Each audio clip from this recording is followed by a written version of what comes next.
Okay, so when I first got on the entrepreneurial journey, I knew it was gonna different from corporate, of course. And I knew something was gonna change. But are you with me when I'm saying that along the journey there have been so many moments where I was like, "Oh my God.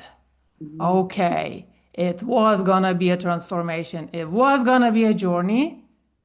But oh my God, like even holy shit, I didn't realize how much I needed to dig out, and including the very object of this whole thing, the money, all sorts of blocks.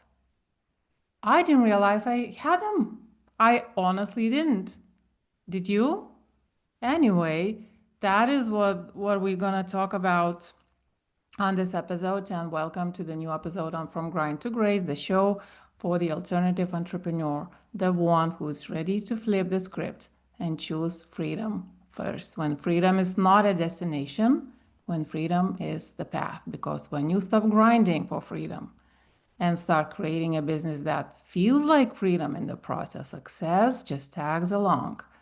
And so the mission is to make it the new standard in the industry, the norm for yourself, for your children, and for humanity. And that exactly what I'm exploring on this podcast. And that exactly the kind of questions I ask to my guests, which obviously I have the best guest ever. And today I have one of them. And very welcome to my show. She is Raeanne Lacatena, and she is here to help me with this puzzle of the entrepreneurial journey and all the transformation that we might have anticipated, but in many cases, probably just approximated with that anticipation and found that there is so much more going on and so much more in our way, really, to success. And especially when we talk about running this thing, this gig from the place of freedom. So, very welcome, Raeanne, to my show. I'm so delighted to have you here. Thank you for having me. Absolutely. Yeah, and I know you are such a good person to talk to about the very topic that I opened with. And I guess I would like to start with you. So obviously, I want you to introduce yourself to the one listening, but also, if you could share a glimpse into your own story and how you ended up doing what you're doing, I'm sure there is just a lot of wisdom in that alone. Yeah, I mean, I can speak about that all day. I will certainly start and we'll let it flow where it goes. So, I am Raeanne Lacatena. I'm a trained, actually, originally trained mental health therapist. And so I started my career knowing I was going to be in the helping field ever since I was a little girl. And as you said, the pathway shifted and changed over time. I found myself in a career in pediatric palliative care where I was supporting families and children who had life-threatening illnesses and helping to walk them through their disease process and sometimes through to recovery and sometimes unfortunately to their death. And early in my career, I was in my 20s, I got a crash course in life in a lot of the really hard questions, the deep spiritual questions, the why God, what's it all mean type questions, a lot of information about urgency and fragility of life that I maybe wouldn't have gotten as quickly if I hadn't had the good, beautiful gift from these families of learning what it means to go through something so dear and difficult. And so I learned a lot about life and spirituality, but I also learned about collaboration, communication, care. I learned so much about insurance and politics and so many different things. And I also learned a lot about myself. And one of the things that I learned in the process is that I am an empath. And so I feel things and experience things more deeply than most human beings do. And so you can imagine in that subject matter of being in pediatric palliative care, I felt that very acutely. And because I did not know how to manage it yet. I hadn't been taught by my family. They didn't know what it meant to be an empath when I was growing up. Then I did not have the tools yet to manage and steward being an empath. And so I found myself in this place where I needed to find something. I eventually picked up becoming a Reiki master, first just to steward my own energy, my own needs, my own care.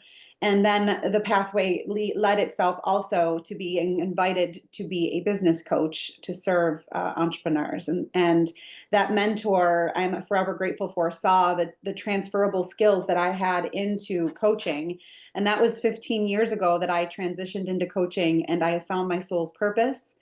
I have since grown coaching practices for all different types of entrepreneurs, multi-million dollar, some billion dollar large firms, some very small firms locally, but all over the globe, helping entrepreneurs who are mission driven, heart centered entrepreneurs who really want to make a difference in the world to grow their business in a very particular way, which I call the integrated entrepreneur. And it speaks to some of the things that you had mentioned in your introduction, Adita, where we don't want to just look at the strategy, the numbers, and the money. We have to pay attention to that masculine side of business.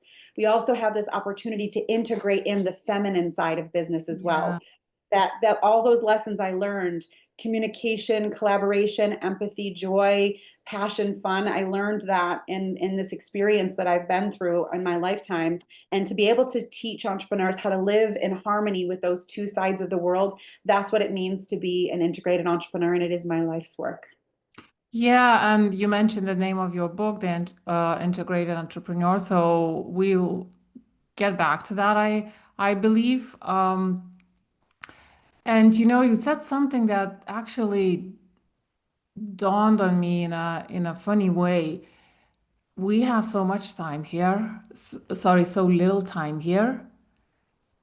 And everybody says, life is too short to do this and to do that, whatever.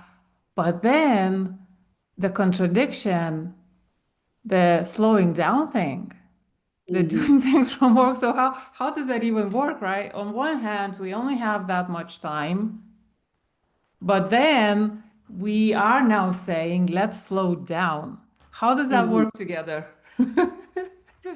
Well, this is a beautiful, perfect example of what I mean when I say the masculine and the feminine, because quite literally, I've studied entrepreneurs now for so long, and the ones who are the most successful are the ones that carry an urgency, whether it be an urgency because of something they've been through, something someone they've loved have been through, something that they deeply, passionately care about. So they have an urgency within them to move forward in a linear way as quickly as possible. They're committed, they're disciplined, they're accountable. That's all the masculine side of things. While they also understand that if they just put their head down, you call it grit, right? If we just put our head down and barrel through life, then we often make mistakes. We miss the point. We don't have joy. We burn out. And so the feminine side is that slowness, it's the passion, it's the fun. And when we find the beautiful harmony between those two, that's when time actually does slow down to speed up. Yeah. You must know this as someone who's so committed to her work.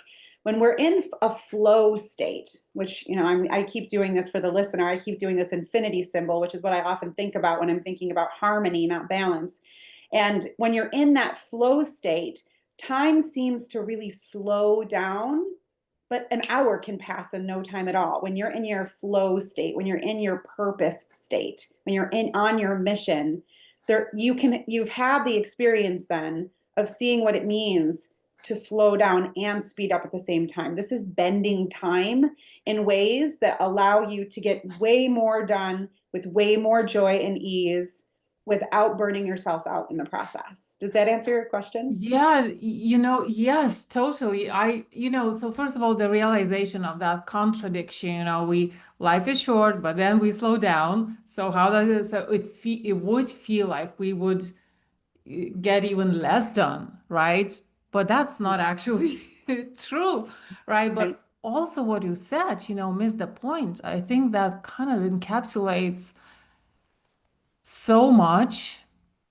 And I'm seeing that from marketing perspective as well when people, are trying to create their offers and thinking of what they're selling and, those kind of things. And they most of the time they miss the point, Mhm. Yeah. especially because they don't know anymore. They've been following frameworks and strategies, but they don't know anymore why they're doing it.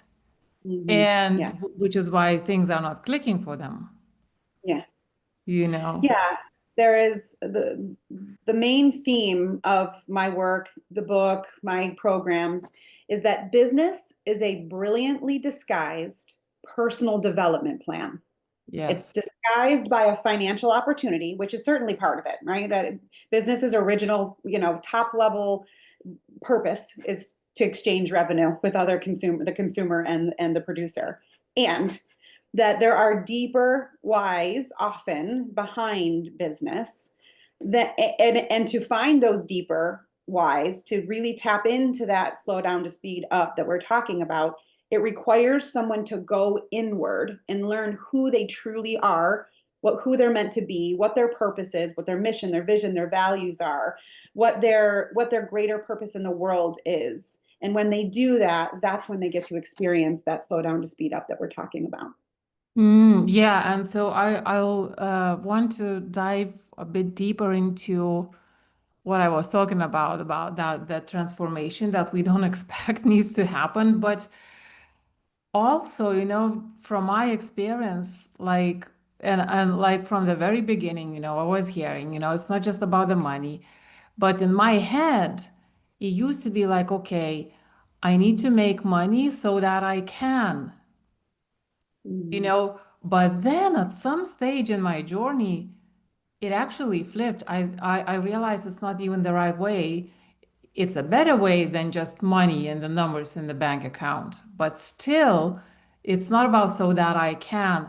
It's more like I need to do this, create this impact and this legacy and create this value so that I make the money, so that Mhm. then I do the other things. So that was an interesting one.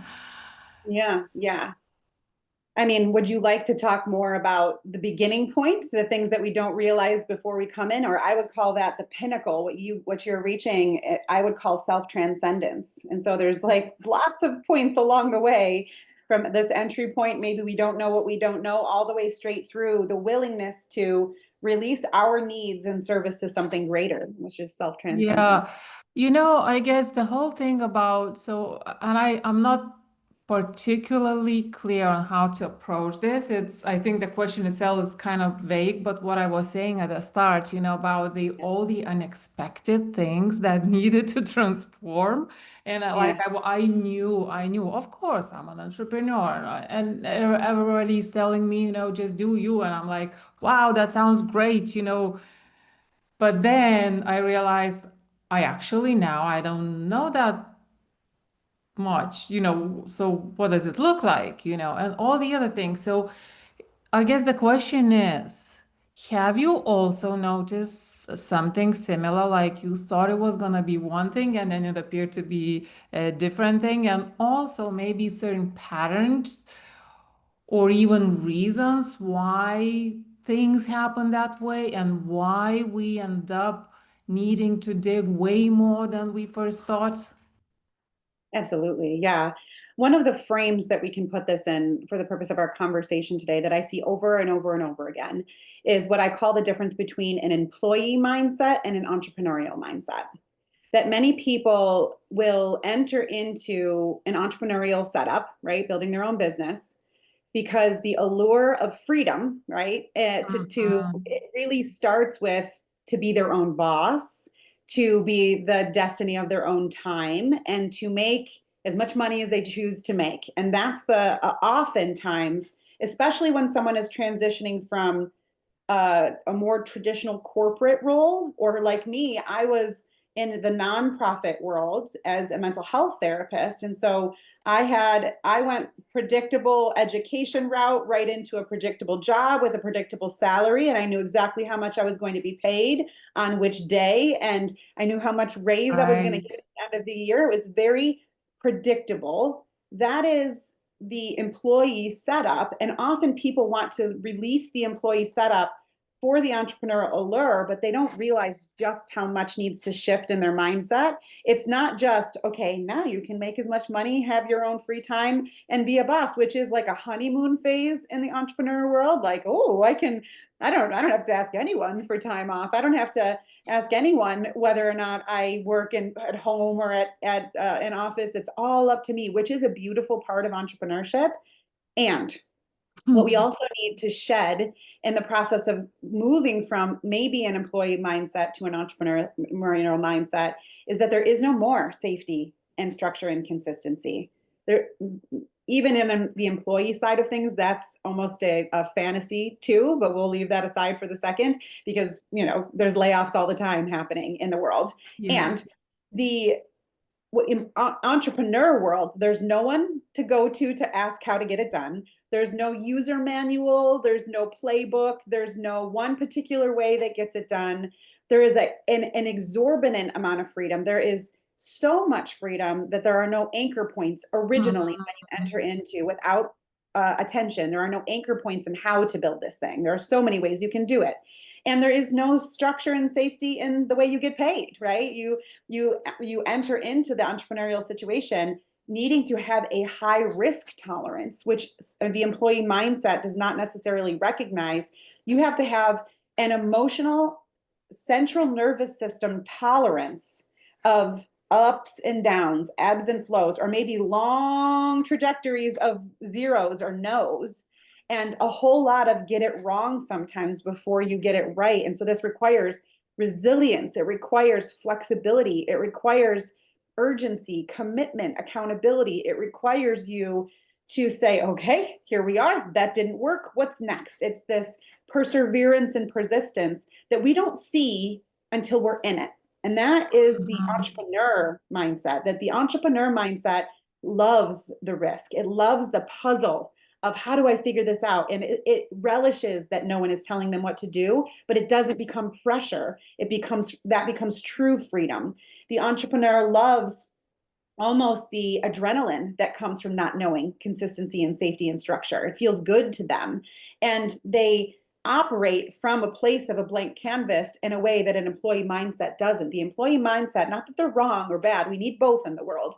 The employee mindset wants that structure, safety, and security. They want to be operating for someone else's dream. They want to be supporting something else. They want to know their beginning and end times. They want to know what to expect.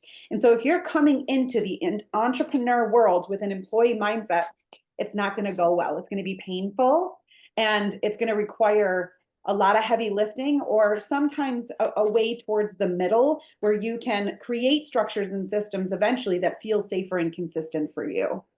So those are the main patterns I would see in the beginning, but there are so many more. I know, it's like endless. It Sometimes is. it feels endless. And Yeah. when you mentioned nervous system, I only then realized, when I first started, nobody was talking to me about the nervous system. Yeah. Everything was at the level of you need to take action. Yes. You need to push through things. You need to Yes. do this. You need to be resilient at most. I think that was probably the deepest thing I heard for the first like couple of years, probably. Yeah. And then, it's still so hard. It's still something's not clicking, something's not working. Then I started digging deeper, but also I started digging deeper by myself.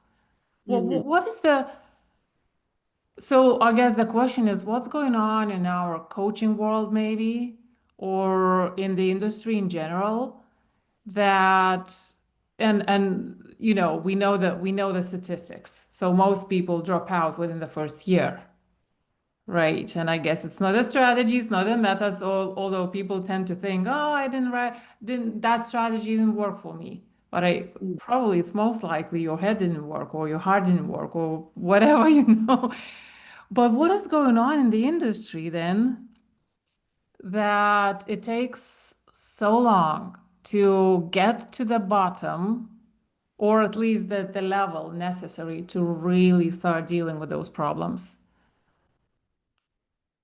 Well, I don't think that it's a blanket across the board by any stretch of the imagination, but it is of the great, the vast majority that this industry had. I've been doing this now for 15 years before it was cool. Before it was cool to be a business coach, before it Mm-hmm. was even really known. I was having conversations with entrepreneurs, and they were like, "You do what? Like, what do you do? How are you going to help my business? What does this even mean?" But Yeah. now, someone gives advice to their friend, and they say you should be a life coach, and then all of a sudden they're a life coach, and so it is very popular. It is under-regulated, unfortunately, in my opinion. So I have the challenge and the gift of having gone through exorbitant training to become a mental health therapist. And so I feel a little protective and in some ways challenged by the industry because it is so easy to become a coach, yet it is so difficult to actually do it well. And Yeah. so I think that the low barrier to entry to be in this industry is one of the main problems, is that people can try it on for size without having to go to school. They could get a $20 certificate in some online course and say that they're certified, but they're not. And so they are not given, because the low barrier to entry doesn't give them the tools to be successful.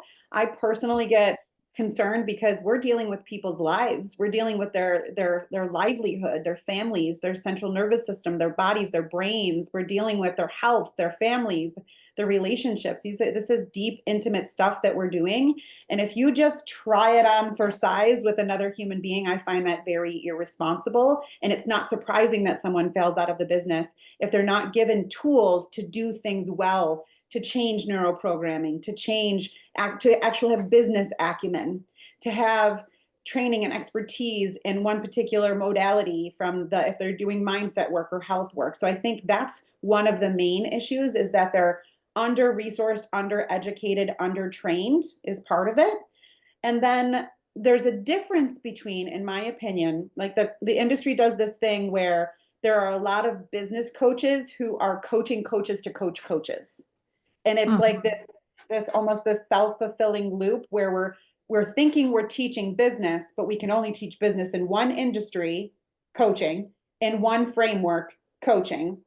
And so people think that they're a business coach, but they're just coaching coaches to coach coaches. And that's not necessarily the full spectrum of the circumstance. And so, a lot of people will come into care of a business coach and they're given one framework. And like you had mentioned, and then if it doesn't work for them, that's the end of the story. When what we are talking about here is that you have to go inward to know who you are in order to get an external framework that suits you and supports you and allows you to be successful. There are thousands, not millions, of frameworks out there. Yeah. And part of the entrepreneurial, remember, mindset is to say, okay, that one didn't work. What's next? Okay, that one didn't work. Okay, what's next? What's next? What's next? What's next? Until we find out what, and preferably we go inward and match who we are to what might work, and we do the self-development work to know ourselves deeply and pick one that suits us, as opposed to trying on a million, failing, and feeling terrible. I'm just listening to you, and I was like, my head is spinning. Like all the thoughts that I'm getting, like even the almost like impossible loop of, and maybe we can talk about how to get out of it. But like, so because I'm coming through, I came through to entrepreneurship from the marketing and selling and ads and whatever, angle. And so I am in the strategy world, and I'm just seeing all these programs and all these coaches trying to give people results, and they are like, well-meaning coaches, and they are doing everything to get these people results. And there is a stage where you build a strategy, then you test the strategy, then it's not bringing results straight away, and then there's tweaking, there's testing, more testing, tweaking, testing, tweaking, and it's still not working. And very often, probably, it's not even the strategy. Maybe this coach needs to refer this person, this student, for some mindset coaching or some like I don't know, right? Like they are Yeah. just looking at the strategy in isolation, trying to get the results. Whereas the person, oh, I'm afraid to spend this budget on the ads, this and that, so many things. It's so complicated when you think about it, right? So I yeah. mean, it doesn't need to be though. The way, what I will, how I will, you're speaking very important pieces here, Edita, and the way that I will comment on it to simplify for the sake of the listener, and maybe for that question of how do we get out of the loop, I can speak to how I got out of the loop, and then we can talk about other ways if it's useful to you. Absolutely, yeah. But the way that I never entered the loop, that I would recommend people at least entertaining, is akin to what you were saying, and that is the marketing world famously, and the business coaching world famously tells people you have to believe in your thing and sell your thing like it is the only thing. You have to talk about your framework and your offer and your coaching product as if it is the number one premier solution and that nothing else works as well. This is what marketing will often tell people how to present themselves in the marketplace. You've heard this before? Yes, there Yeah. is more context to that, but yeah, we can get into it. Uh, Yeah. Yeah. Either, and if you're going to get like mindset coaching around that, then, usually it goes as far as to believe in what you're selling, right? Have utmost confidence that your thing is the thing. And the way that I've not entered the loop that is different than that is there's a, instead of an either or feeling where it's either my thing is the best thing or it's not, that it's an and, it's a both and experience. And that's how I live my life. That's how I teach. That's how I enroll people into my programs. That I believe that what I've built, my body of work, the integrated entrepreneur, my frameworks that I've built, I believe that they are premier, that they are effective, that they are efficient, that they've changed people's lives, and it's not for everyone.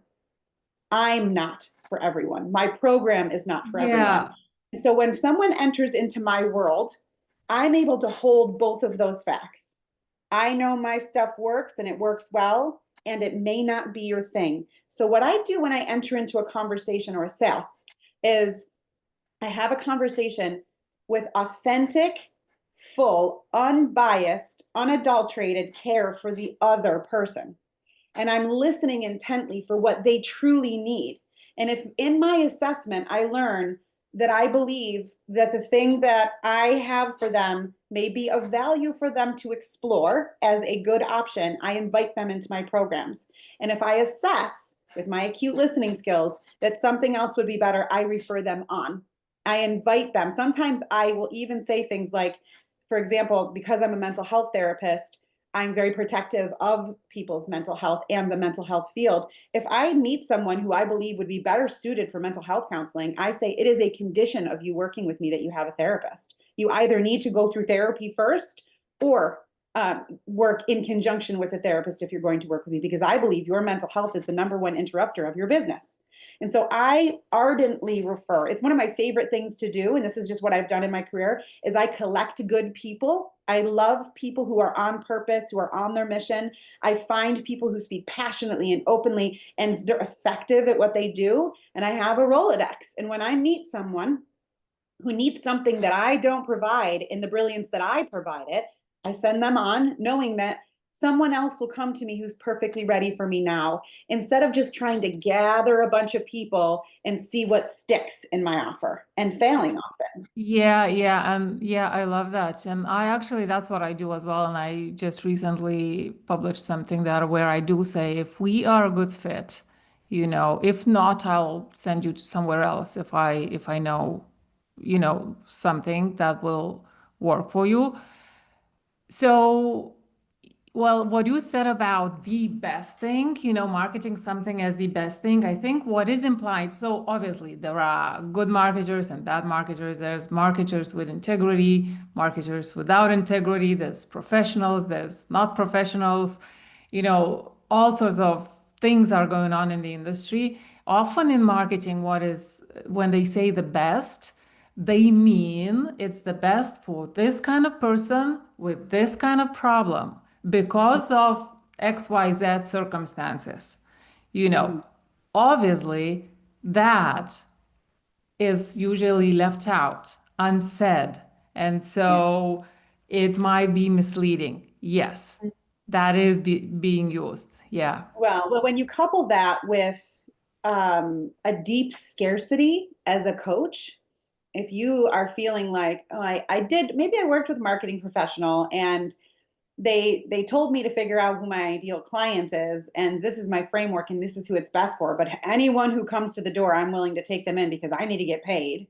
And if you couple it with desperation, then that's another part of the slippery slope, is that a lot of people will bring people into their business who are not meant to be in their business out of their own money issues, their own scarcity issues, their own fear issues. And so they end up going against that original intention or boundary of who they're meant to serve, just so that they have a sale. And it gets messy, doesn't it, Anita?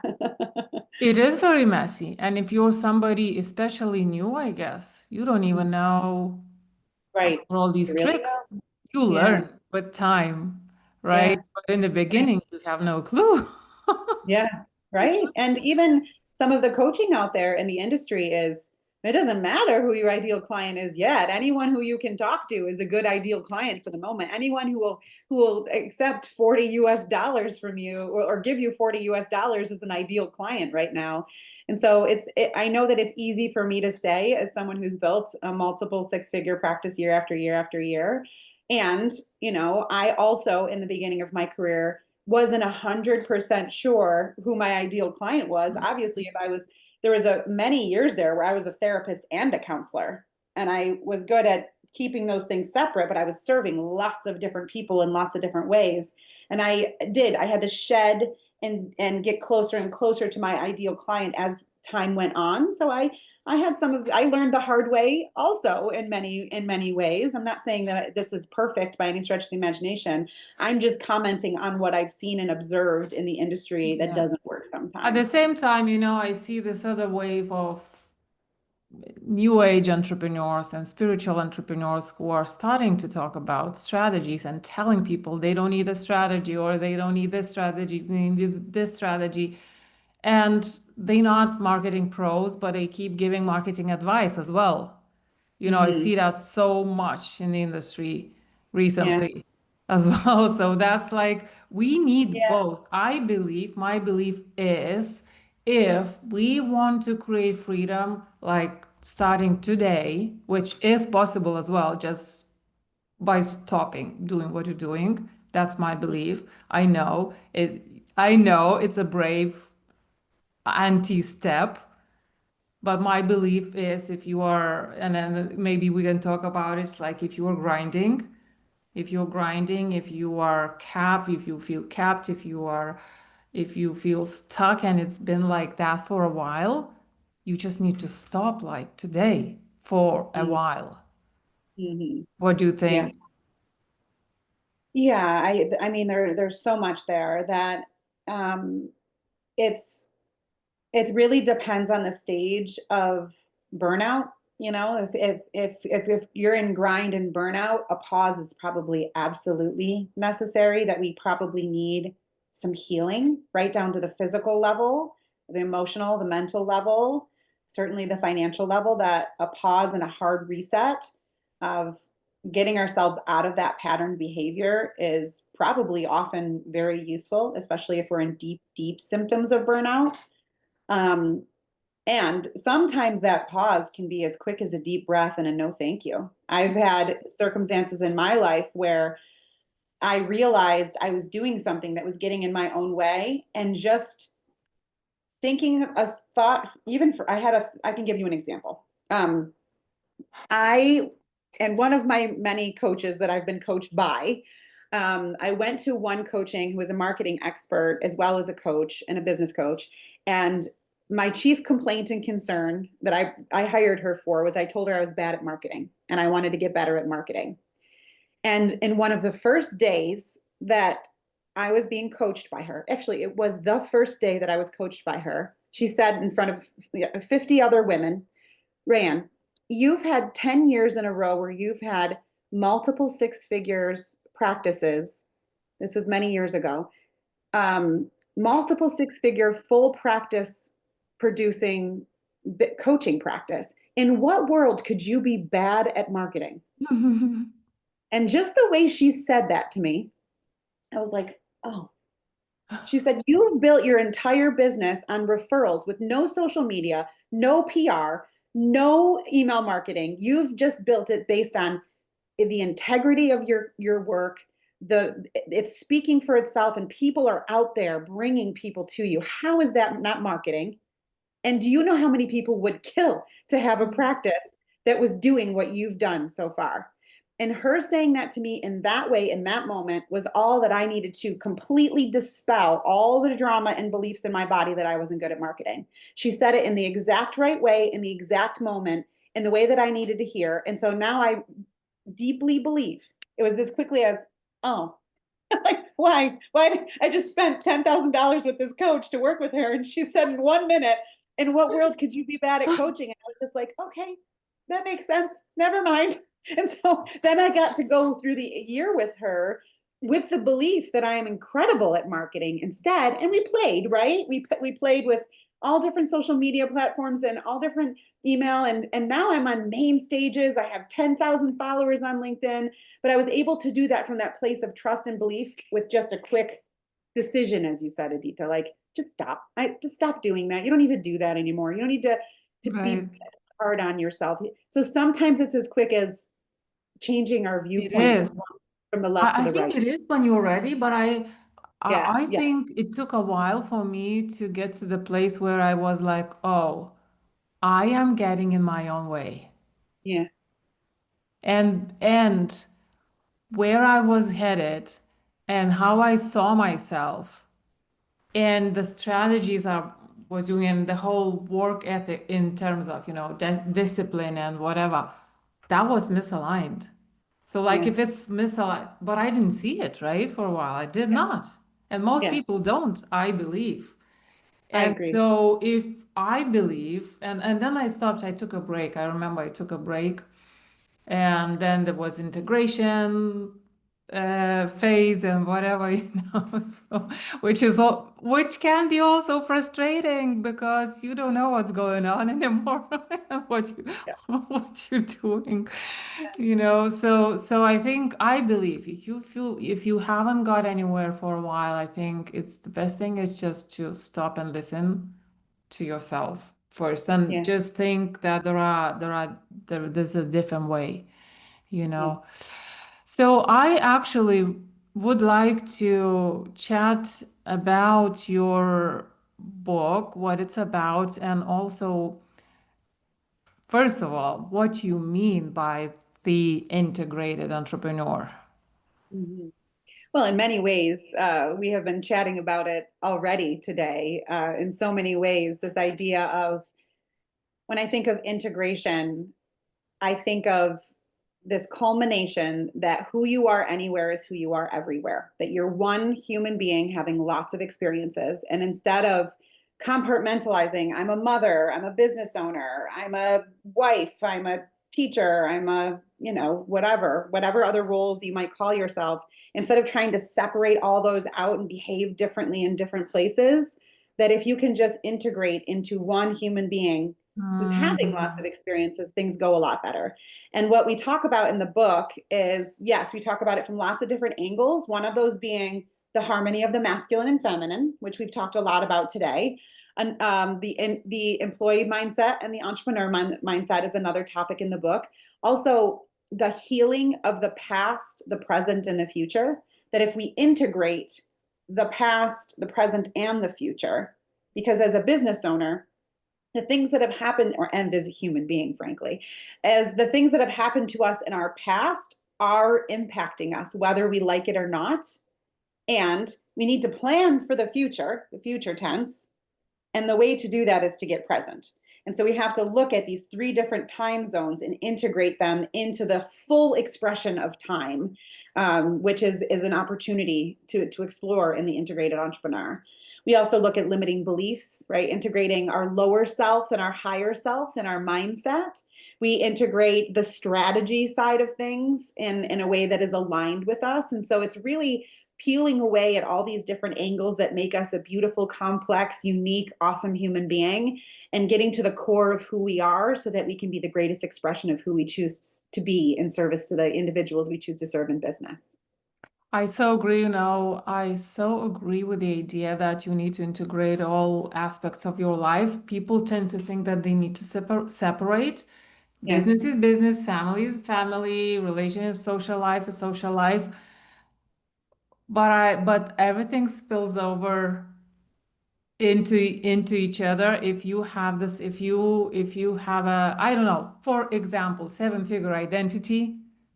right, It's not like you can act as a seven-figure identity in your business, but then some sort of a scarcity mindset driven in your family, right? right. Yeah. Yeah, yeah, yeah, so true, so true. So what are the, do you think the biggest limiting beliefs people run into or have to erase to become successful? Yeah, Just there to become are, successful, and just to kind of add another layer, sure. to be able to create business from that place of freedom and flow rather than, always forcing and pushing like Mhm. all the time. Yeah. There are just a few categories of limiting beliefs that I see that can look and smell and seem very unique to the human being. But the first is I am not enough. Yes. I am not enough. I'm not skinny enough. I'm not smart enough. I'm not fast enough. I don't know enough.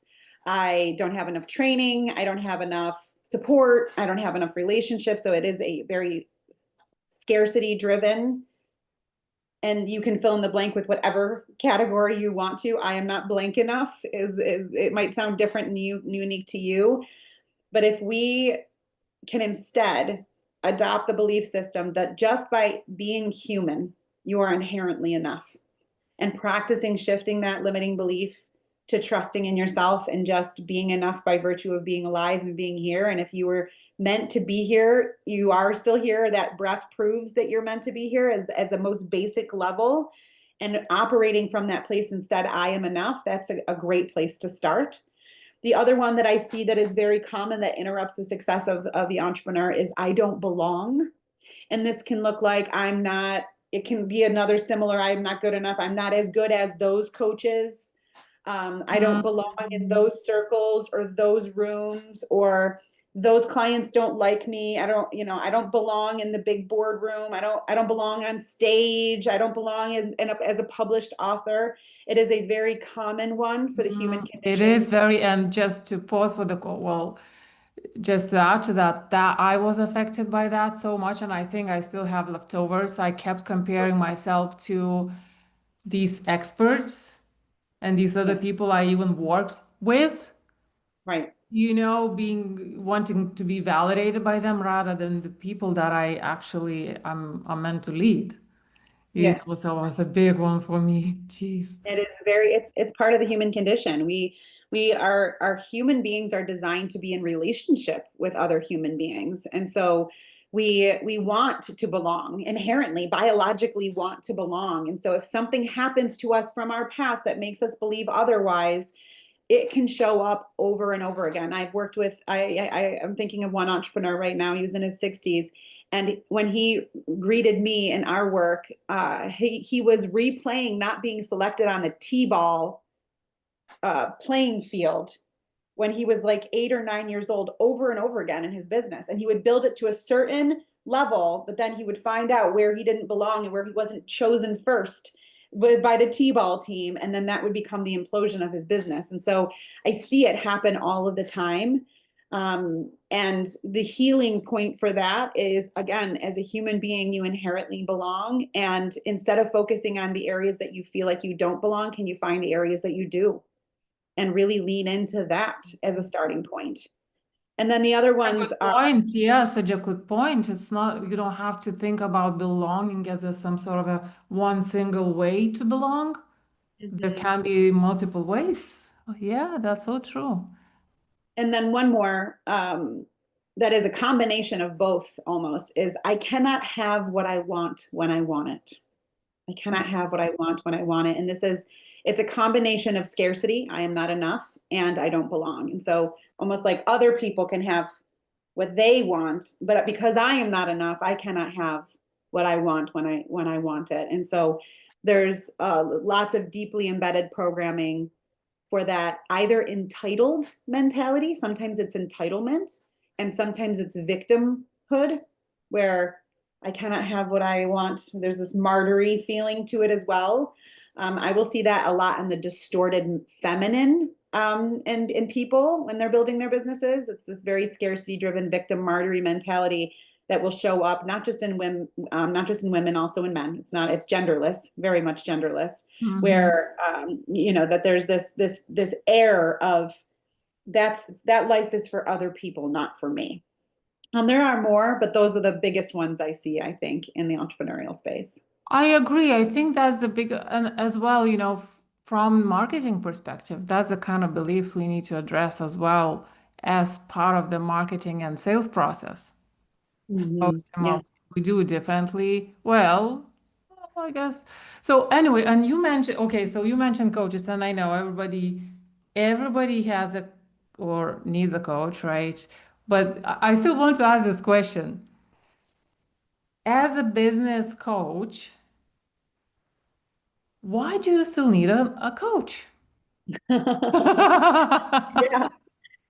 Well, uh, Tiger Woods needs a coach. Like Michael Jordan was coached, right? Like the top athletes, the Olympians need 15 coaches. The Olympian, if you see like a slalom skier, they have an equipment coach, they have a mindset coach, they have a performance coach, they have a technique coach, that there's entire teams of people supporting the elite. And I see myself as an elite training athlete performer, right? That I only want to get better than myself than I was Yeah. yesterday every single day. And I can't see my own swing. I can't see the areas that I'm like getting in my own way. There are some that I can see, and I will use my own coaching skills to turn my eyeballs inward and coach myself on a regular basis. But there are other things that I don't see. I have blind spots. I have areas of improvement. And frankly, I'm a human being who needs human beings, and I need someone to process with, someone to support me, someone to validate me, someone to tell me when I'm doing good, tell me when I'm not doing good, someone to call me on my BS whenever is necessary. There's lots of reasons that human beings need coaches. I have lots of clients now, some who've been with me for 12, 13 years in a row. They've stayed with me because I started growing their business when it was small and new, and we've built it together to multi seven figures and beyond. And I actually am the kind of person who prefers to say to myself, it's almost a spiritual discipline that I engage in, where I'll do this needs assessment for myself and for my business. And I'll go within, I practice what I teach, and I say, what do I need to be the greatest expression of who I choose to be in service to my higher mission? And what does my business need right now? And so I find a coach that helps me to learn that very particular need. An easy example is I was recently asked to speak on stage in front of 3,000 people last month. And it was the first time that I was on that big of a stage. Like this was voice of God stuff.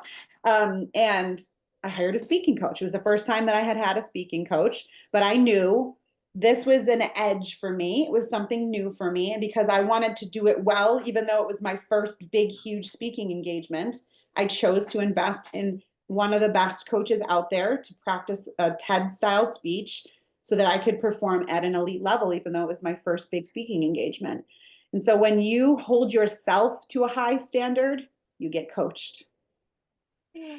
Yes, I know, right? So it makes so much sense. I think there's this common mindset at the start of the journey, especially that maybe I can get away with some on-demand course. Where I'll get I don't know, a strategy how to sell my ebook or whatever that is these days. I don't even know anymore, but that's the thinking. I think a lot of people, well, I did have a coach. I mean, it was group coaching, and so there were live people, like real people, helping. So obviously the journey was faster, but I guess the message is that everyone needs a coach regardless of the level they are at, because we have blind spots. I do have this experience, like, when I talk to my clients, I'm like, okay, you need to do this. Actually, quite recently, I was coaching in someone else's workshop, and I had to get through 50 people, each people getting 10 minutes Mm. on their like offer, copy, whatever. I was like, and you might think, 10 minutes is nothing. I cannot, like, it worked. It worked. It was amazing. People were getting ahas and whatever. And then I was sitting and thinking, how do I manage to give advice in 10 minutes to all these people, one by one, and I get stuck on this same thing myself. And think Oh about yeah. the same thing for days sometimes, and Yeah. you know. Yeah. Yeah. I mean, that's another reason that we need coaching. I mean, another famous line in marketing is you teach the version of you from 5 years ago, right? Like Right, your ideal client right. is someone that you've evolved. You're just slightly ahead of them in the trajectory of your experience, but that you've struggled with these things before. I think that, and so it doesn't need to be true all of the time, but it is Yeah. often true, because when we have those deep embodied experiences of the pain that people feel when they're going through something, it connects you more deeply on a human level. And even though, I described this scenario earlier where I just got one line of coaching and it completely changed my thoughts on marketing. There are other things in my life that took years and years to overcome. And I remember thinking to myself, I teach this stuff. I teach non attachment. I teach trust and release and surrender. And I cannot let this go right now. I just cannot let it go. And so, what I would say to the listener who is judging themselves maybe for needing support around something that you teach, remember that that only makes you more human. I asked Mm, this the other day of someone who I was speaking with, who I shared vulnerably something that I was struggling with, even though it was something I teach on, this very same thing we're talking about. And her response was, it only makes me love you more. It makes me trust you more.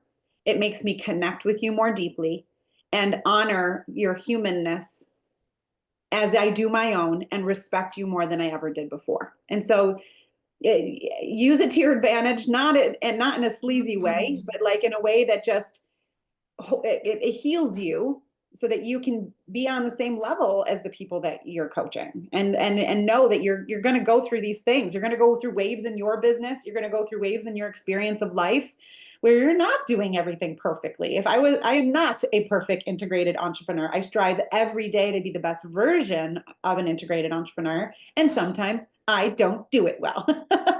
You and know, it's such a good conversation. I remembered about a post that I saw on Facebook about a couple of weeks ago, I think, and it was something along the lines, somebody reposted it, and it was saying, I've never seen, why would I get a life coach? Or, I've never seen a life coach that got their shit together themselves, all the shit. And I remember kind of like, it made me kind of angry, because I was realizing it's not about having all your stuff together.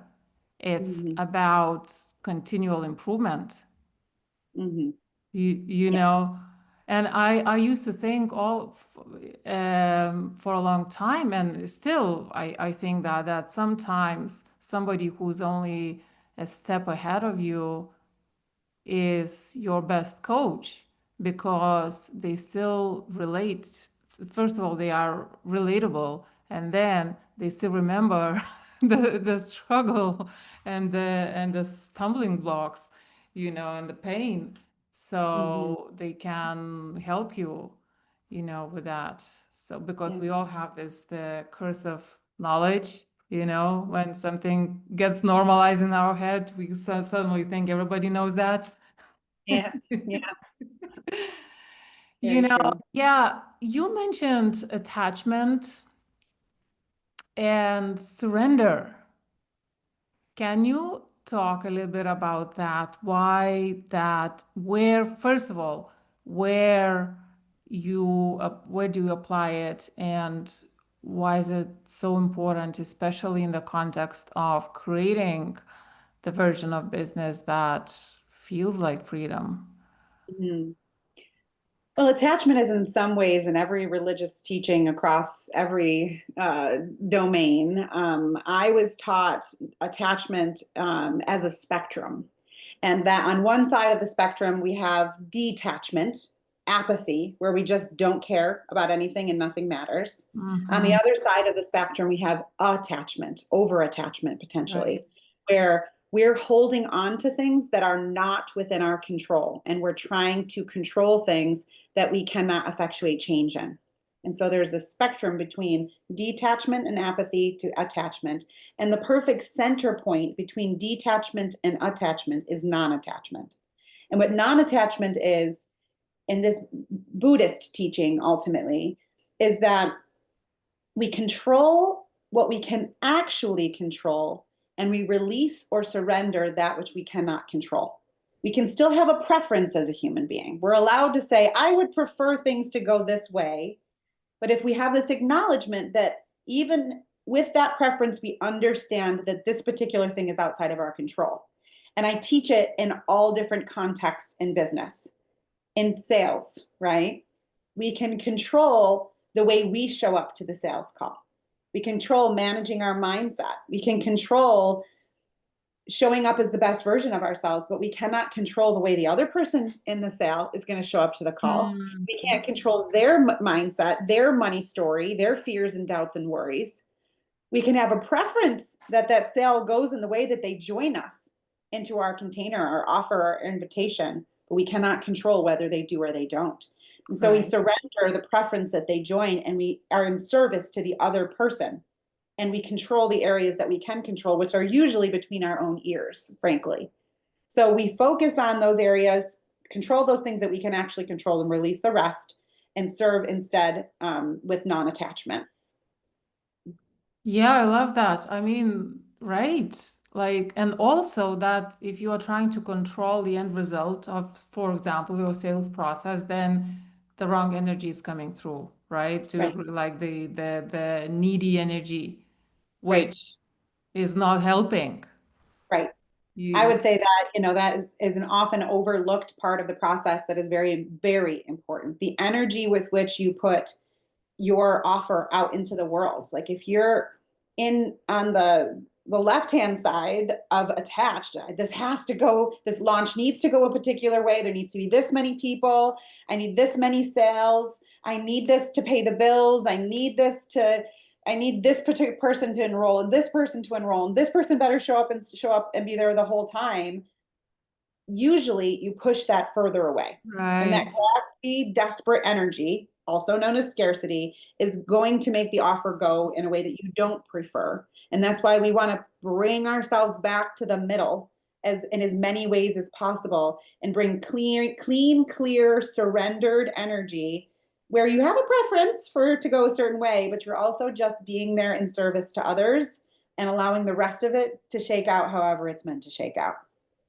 I can't agree like more with what you said about energy is very overlooked. And again, when we look at strategies, like I don't know many coaches that actually, marketing coaches that include the energy thing. And I'm not saying that every marketing coach needs to teach about energy, right? They can't teach all the things, right? But at least, but it is a component. It's one of the aspects. And sometimes there is no results because of the energy. Yeah. Yeah, Yes. it's crazy. Crazy. Mhm. Oh Well, my God. it's this weird thing that you and I know, Edita, that it's uncommon knowledge, but it is the most common knowledge. Like it I is just the know. most basic, real thing. Everything has energy. And so why wouldn't a sale? Why wouldn't an offer? Why wouldn't a container? Why wouldn't a coaching exchange have energy too? But it is so overlooked that it becomes an uncommon conversation, even though it's the most basic level, as far as I'm concerned. And yes, and I remember at the start of my journey, I used to get, let's say I'm recording a video for a Facebook ad, for example, right? And I come across stiff, right? And the coach would just say, well, you are too stiff.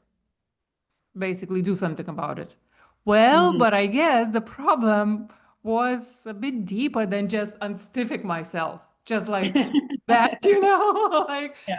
obviously, I couldn't do it very easily, and I didn't even realize it was more like a cognitive thing, Mhm. convincing myself, you know what, I need to somehow act relaxed. Well, it's not about acting.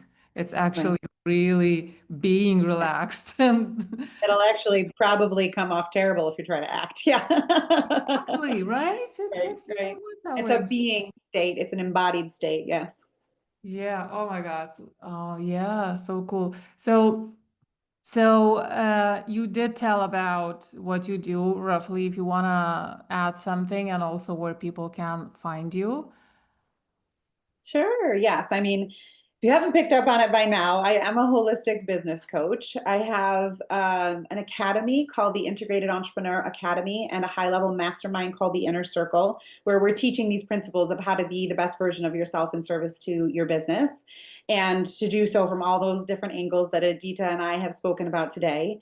If you'd like to start by reading the book, it's theintegratederentrepreneur.com. And if you're interested in the programs and offers that I have, you can find those there as well. Very cool. I'll add the links in the show notes. And one thing I didn't tell you, I ask all my guests three blitz questions. Very Oh, easy, very quick. So the first question is, what change would you like to see in the world? love. I would love to see love winning again. Mm, yes, because it's everything. Okay, the second question is, what legacy would you personally like to leave? Mhm. So the immediate legacy is and what drives my urgency every day is I am a mama of three babies. I have a 3-year-old girl, a 5-year-old son, and an 8-year-old, just turned 8-year-old son. And talk about spiritual discipline. These are the greatest spiritual teachers that I have in my life. They cracked open unconditional love inside of me in ways that I never expected. And so part of the urgency that I have to make a difference in the lives of entrepreneurs and to make a difference in this world is so that I can leave the world better for them than it is in the state that it is right now. And I just happen to also feel strongly to do that for other children and the future generations as well. It's just these three little ones happen to be my favorite. They're Surprise, the surprise. surprise, surprise. I do feel strongly that the world is headed in a way that I don't want for my children and for other children. And so being able to support as many of those difference makers, change makers, rule breakers that are entrepreneurs out there, I believe that is a fast track to making a huge difference in the world. And that's why I do what I do every day. I'm on the same page. Totally. My daughter, she's 8, and she's such a big reason. I don't think people talk enough about the world that they want to leave for their children. I think underneath somewhere, especially women are very, very driven, at least by the example they're showing to their children, at least. but then also what they want to leave or what they Mhm. want to teach and the mindset they want to infuse in their children.